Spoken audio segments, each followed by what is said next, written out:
বন্ধুরা, আশা করি তোমরা সবাই ভালো আছো। তো আমরা এখন এবিটিএ 23-24-এর বাংলার আরও একটা পেজ আমরা সলভ করব। আমরা এখন করব পেজ নম্বর 172 পেজ। তোমাদের বলে রাখি, এর আগে ইতিহাস, ভূগোল এবং জীবন বিজ্ঞানের সমস্ত পেজ আমরা সলভ করেছি। এছাড়াও অন্যান্য বিভিন্ন বিষয় সলভ করা রয়েছে, যেগুলো দেখার জন্য চ্যানেল প্লে লিস্টে বা ভিডিও ডেসক্রিপশন বক্সে দেওয়া লিঙ্কে তোমরা ক্লিক করে দেখতে পারো। সরাসরি চলে যাচ্ছি পেজ নম্বর 172।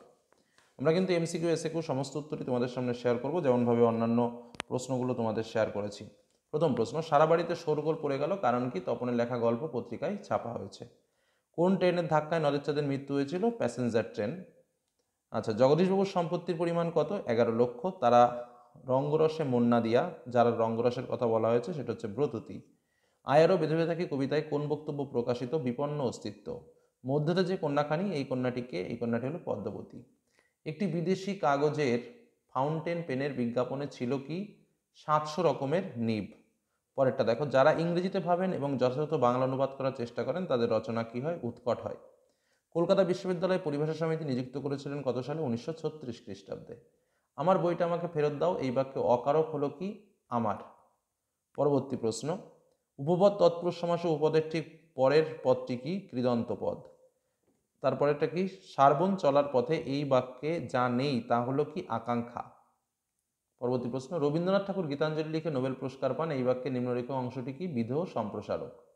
কাজল কালো, এই সমস্যাটি কি? উপমান কর্মধারায়। কি বোকামেই না করেছি, বাক্যটি কি হবে? আবেগসূচক। বাচ্য শব্দের ব্যুৎপত্তি কি? বস ধাতু প্লাস জ। অনুসর্গ হলো এক ধরনের কি? অব্যয় পদ। পরবর্তী প্রশ্ন, এসএকিউ প্রশ্ন। আমি এসএকিউ প্রশ্নগুলো তোমাদের জন্য খুব ধীরে ধীরে বলবো, তোমরা একটু মন দিয়ে শুনে নেবে, তাহলেই কিন্তু উত্তরটা কমপ্লিট। প্রথম প্রশ্নে চলে আসি। কি রয়েছে? ক্রমশ কথাটা ছড়িয়ে পড়ে, কোন কথাটা ছড়িয়ে পড়ল? কারেকশনের কথাটা।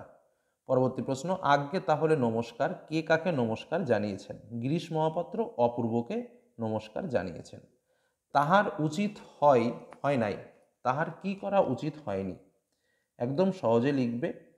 ওই নদের চাঁদ যে উঁচু স্তম্ভের, সেই ধারক স্তম্ভের ওপর বসে একদম সহজে লিখবে যে, যেই জলরাশির কয়েক হাত উঁচুতে বসে সে নিশ্চিন্তভাবে ওই যে জলের আবর্ত দেখছিল, সেই আবর্ত দেখাটা কিন্তু তার উচিত হয়নি।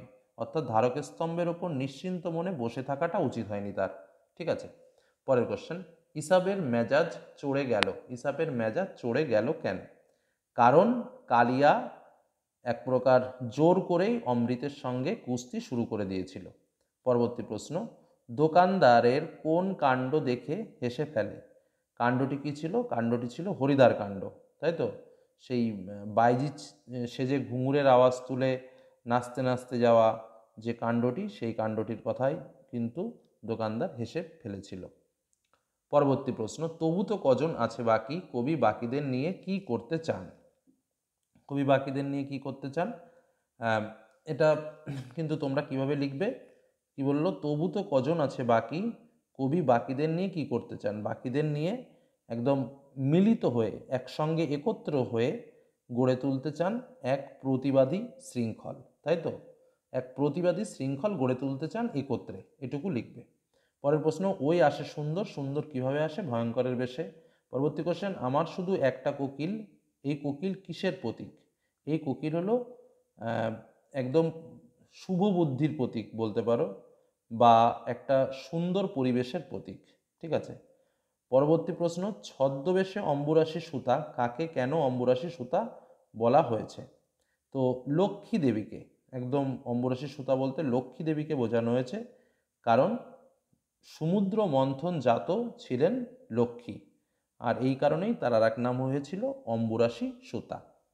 পরবর্তী কোশ্চেন, শিশু আর বাড়িরা খুন হলো, শিশু আর বাড়িরা খুন হয়েছিল কেন? কারণ রক্তের এক আগ্নেয় পাহাড়ের মতো যে যুদ্ধ এসেছিল, সেই যুদ্ধতেই কিন্তু শিশু আর বাড়িরা খুন হয়েছিল। পরবর্তী কোশ্চেন, এই নেশা পেয়েছি আমি শরৎদার কাছ থেকে, কি কিসের নেশা? ফাউন্টেন পেন সংগ্রহের নেশা, তাই তো? পেয়েছিল কার কাছ থেকে? না, শৈলজানন্দ মুখোপাধ্যায় কিন্তু এই নেশাটা পেয়েছিলেন শরৎদার কাছ থেকে। পরবর্তী কোশ্চেন, বাংলা ভাষায় প্রকৃতি বিরুদ্ধে একটি অনুবাদের উদাহরণ দাও। লিখতে পারো, পরমাণু, তোমার পরমাণু দিয়ে যে লাইনটা রয়েছে সেটা কি? পরমাণু প্রঞ্জিনের নকশা পর্যন্ত এখনো প্রস্তুত হয়নি।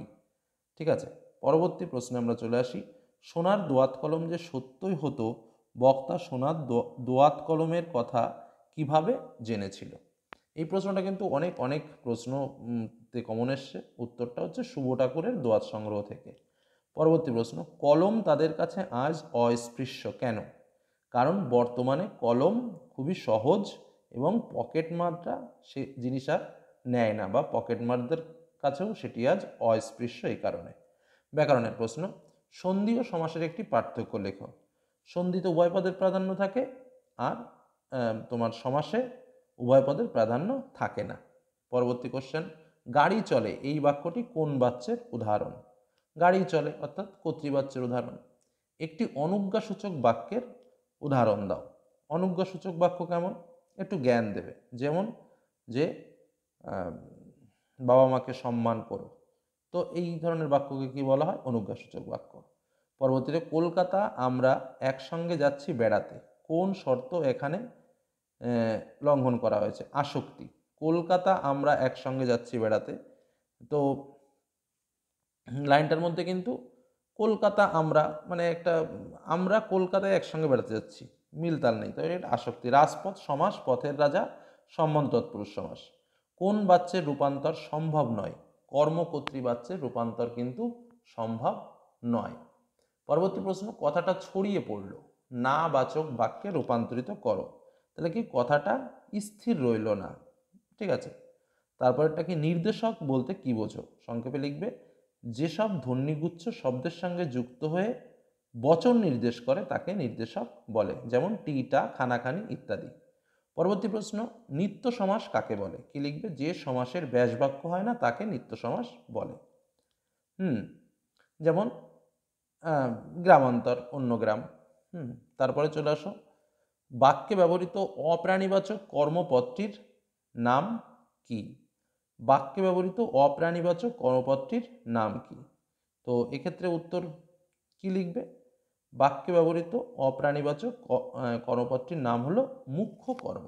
ওকে, তো আমরা আরও একটা সেট কমপ্লিট করলাম এবং ধীরে ধীরে তোমাদের প্রশ্নোত্তরগুলো বললাম, আশা করি কাজে লাগবে। চলে যাব এর পরবর্তী সেটে পরের ভিডিওতে। আজকের মতো এখানেই শেষ করছি। ধন্যবাদ।